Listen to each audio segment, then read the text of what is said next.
Our lecture video for November 16th and 17th. We're going to be filling out a step-by-step binder sheet today. You most likely do not have this sheet since we're all working online right now, so feel free to just write this onto a blank piece of paper and still put it into your binder. You're going to be able to keep using those binders even next semester, so it's a really good idea to keep maintaining them, and it'll be, a nice, easy, compact thing to have out while you're taking our remaining two assessments for this class. All right, so title it Graphing Inequalities, and let's first write out a goal.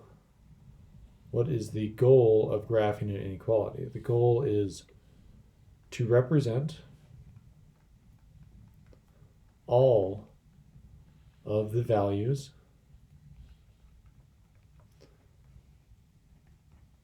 that make an inequality true with a picture. So we are representing it with a picture. That's all a graph really is. A graph is a picture that shows you where our solutions are, and we're going to use a number line so that we can see where they are relative to one another. All right, step one. So we want to place an open circle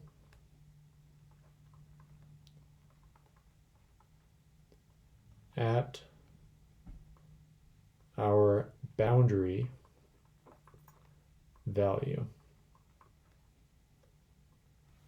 So if we've got something like in number 1, x is less than 6, 6 is the boundary value.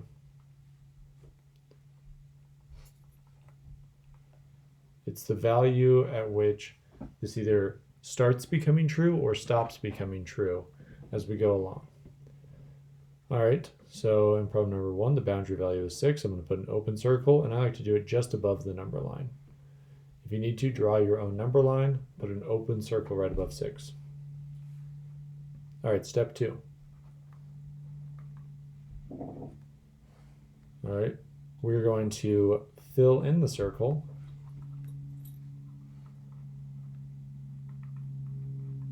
if the inequality contains the or equal to part. Let's make a little key here that's going to help us do this correct every time.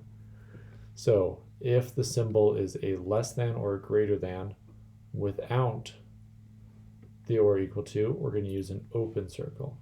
If it's a less than or equal to or a greater than or equal to, we're going to use a closed circle. All right, so make that a little table.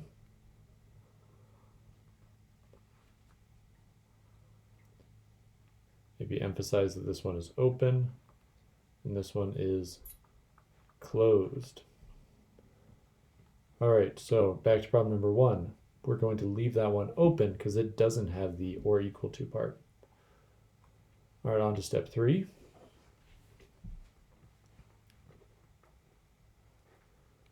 We want to draw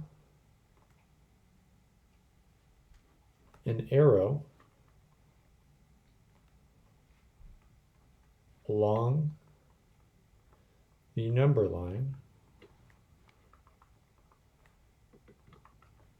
in the direction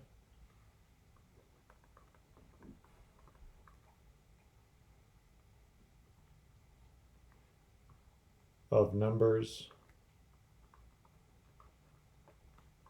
that make the inequality true.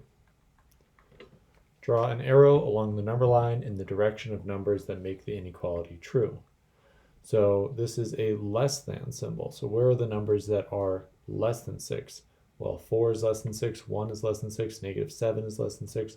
All of these numbers on this side of our boundary make this true. So we want our arrow, and I always do it just a little bit above the line.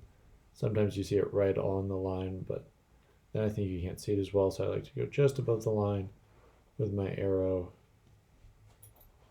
going out that direction.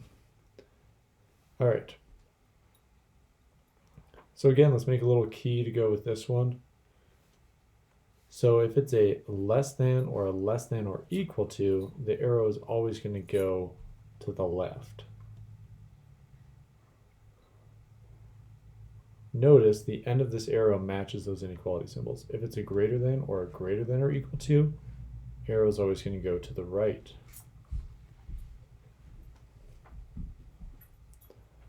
Notice again the end of the arrow matches those two symbols. All right, and that's pretty much it. The last step is always double check. So we would double check with a point that's along the arrow, but I think we'll end it there for how to graph. We've got a few more notes to take, but let's finish doing these ones on the front here. So n is greater than 1. I go to my boundary value of 1. I start with an open circle.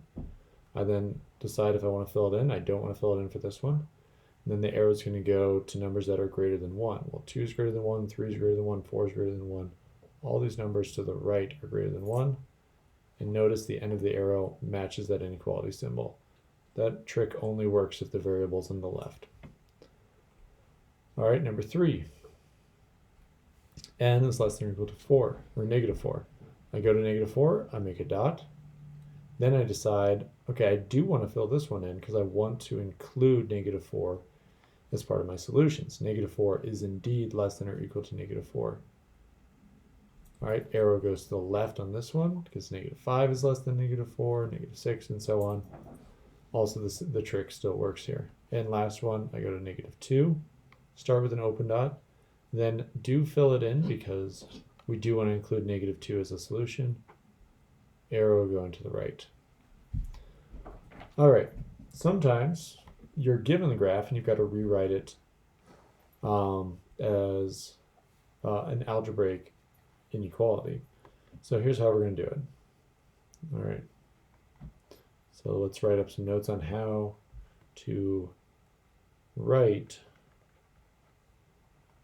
the inequality. And we'll do this one in 3 quick steps as well. All right, step 1 is write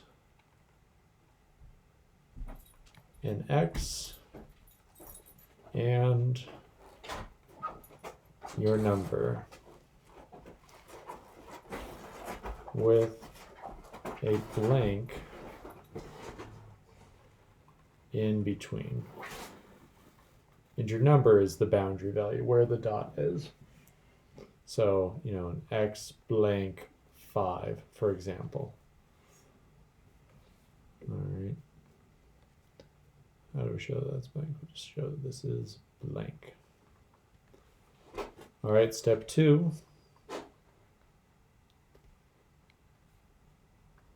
is we want to match our inequality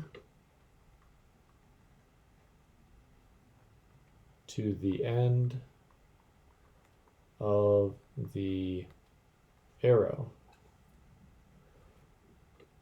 All right, so if the arrow looks like this, we pick this symbol. If the arrow looks like this, we pick this symbol so that it matches the end of the arrow. All right, and then in step 3,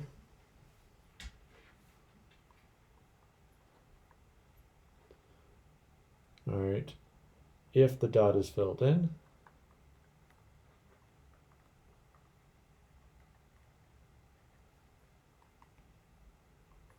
then include the or equal to line.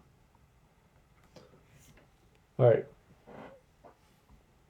So with number 5, I'll write an x and a negative 3. Then I look at the end of the arrow. It looks like this.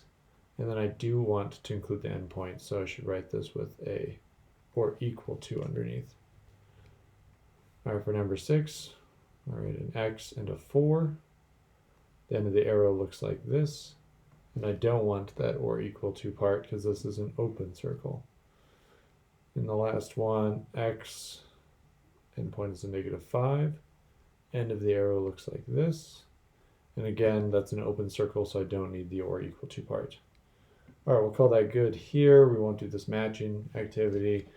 We'll just call that good. All right, have a good rest of your day. That's it for our notes.